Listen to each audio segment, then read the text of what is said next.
Hello, sales creators, or whom I like to call salesters. I'm Ishita, and today I have a very special guest with me, who is the president and founder of People First Productivity Solutions and the Sales Experts channel.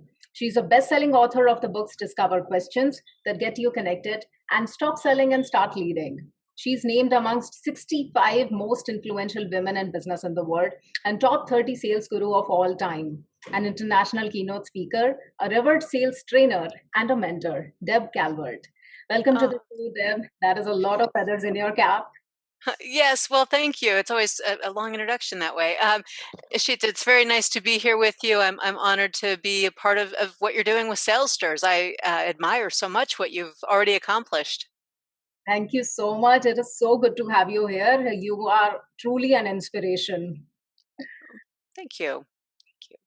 Deb, I'm really curious to know more about your journey from working as a sales leader for a Fortune 500 company to founding the People First Productivity Solutions and the Sales Experts channel. It sounds like a great journey.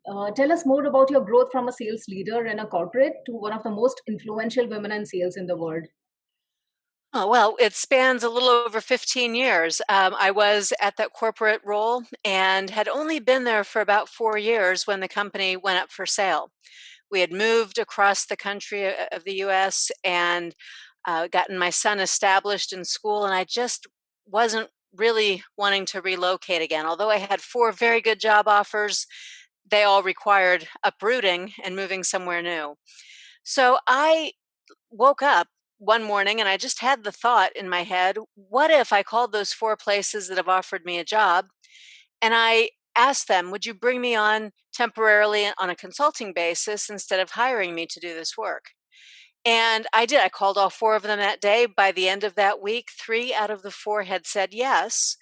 And that's how I went into business for myself. It started with those yeses, and one thing led to another. I founded People First Productivity Solutions very shortly after those initial successes. And I wanted to do something more. I wanted to do something as a give back to the sales community. I tried a few other attempts first, but the Sales Experts channel is very gratifying because it's not just me, it's all these other global sales experts, and that enriches what we're able to offer. I'm very limited as just one person, but now having several hundred people who have contributed, it's a nice body of work for the sales community. That is very true, very true. And your journey is so inspiring. So, how did your first book, Discover Questions, happen? What led you to writing it? Well, that goes back even further. So, when I first became a salesperson, an outside salesperson, I was not finding resources. My company at the time didn't really provide deep level sales training, not the selling skills anyway. And so I went to the library. I found the book Spin Selling and I loved it. I just soaked it up, everything that I could. But I soon realized that there were some questions that I wanted to ask or that I did ask in selling that didn't fit that model, SPIN type questions. And that started me on a pursuit just based on curiosity. Well, what do you call these questions and what is it about these that work? I know they work from my own experience. I began researching that with other salespeople and observing it on sales calls. Then, when I went to the corporate role, I was able to work across 31 markets and get some information that provided insights. I worked with some folks at Kellogg School at Northwestern University to branch out into other industries with that research. And it just continued. It continued over 20 plus years before I codified the model Discover and wrote a book based on the response I was getting in training and how people were using it and how buyers were appreciating and responding to that diversity of questions. Wow. That sounds like a an ideal journey leading up to something so grand. So, can you share some insights from Discover Questions? What are the questions that can help, especially the salespeople, connect with clients better? Well, yeah, I think this is a very good question because it gives me an opportunity to clarify something. Discover Questions is eight purposes of asking questions and skills for asking questions. What it's not is a list of great questions to ask. I'd rather see people develop skills for creating great questions in the moment that are suitable for the person that they're talking to. So I think the biggest tip I can give you is not to try to find a question that will open certain doors for you, but instead develop the skills that will open up any doors. And the number one skill, this may not surprise a lot of folks, but it's so important. You can't gloss over this or try to rush through this. The biggest skill of all is really getting to know the person that you're talking to, understanding, being able to walk in their shoes and understand the challenges that they experience. Your questions then when you meet them are going to help you do some of that, but I'm talking about even before you meet them or attempt to reach them. Things like, you know, what are the challenges that someone in that role typically faces? You can find that out with a Google search. You'd search on something like, what do CFOs care about in 2021, and it's going to give you some results that are very very timely. And then when you try to set the appointment or have that initial meeting, you'll catch their attention and differentiate yourself from other salespeople because you will ask a question that zeroes right in and lets them know that you understand what's happening in their world. It won't be about your product. It won't be about, can I meet with you and take up some of your time? It'll be about, oh, this Ishita, she really understands me. Maybe she's somebody I could get some value out of spending time talking to. Okay. So, in fact, Deb, so your another book, your second book, Stop Selling and Start Leading, is a fantastic read. You press upon the significance of being a leader over a salesperson. And so, can you share why should companies focus on nurturing leaders in their sales staff? And does it include frontline sales staff as well?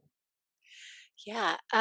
So the title Stop Selling and Start Leading doesn't mean leave sales and get a promotion to management. I should make sure to make that clarification.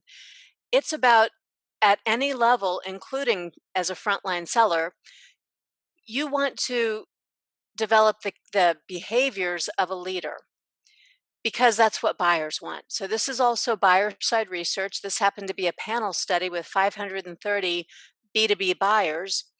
And we asked them about 30 behaviors that are more often associated with leaders. And by leaders, I don't mean the people at the very top of the organizational chart.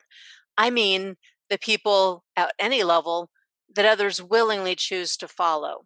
The ones that inspire us, the ones who challenge us, the ones who get us behind their ideas. So these 30 behaviors, they are very well documented and themselves very well researched by my co-authors, Jim Kouzes and Barry Posner.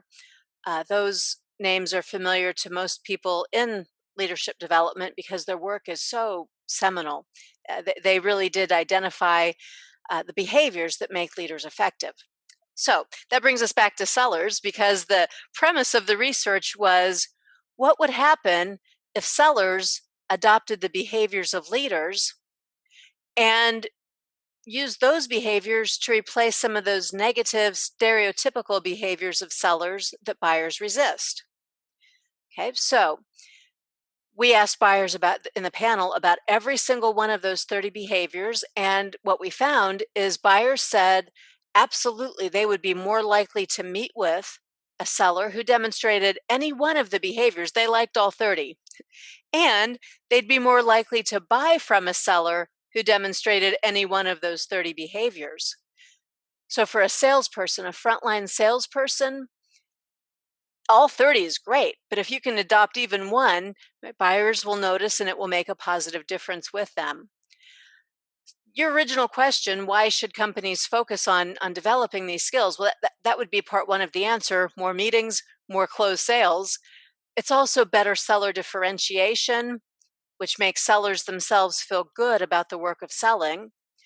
Stronger bonds, more trust, better relationships with buyers. And that brings me to the other reason, the other main reason. There was also a seller side component to our research. And we collected stories from over 500 sellers. We just asked them, tell us about your personal best in selling. And they gave us stories about extraordinary sales that they made, really inspiring big sales in some cases.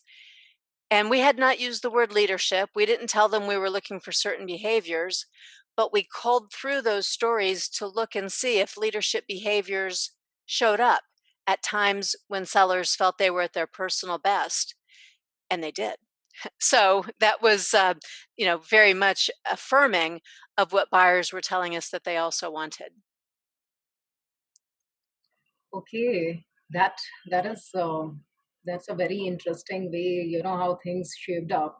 And I think we loved, all of us loved the book. So it was, thank you for that.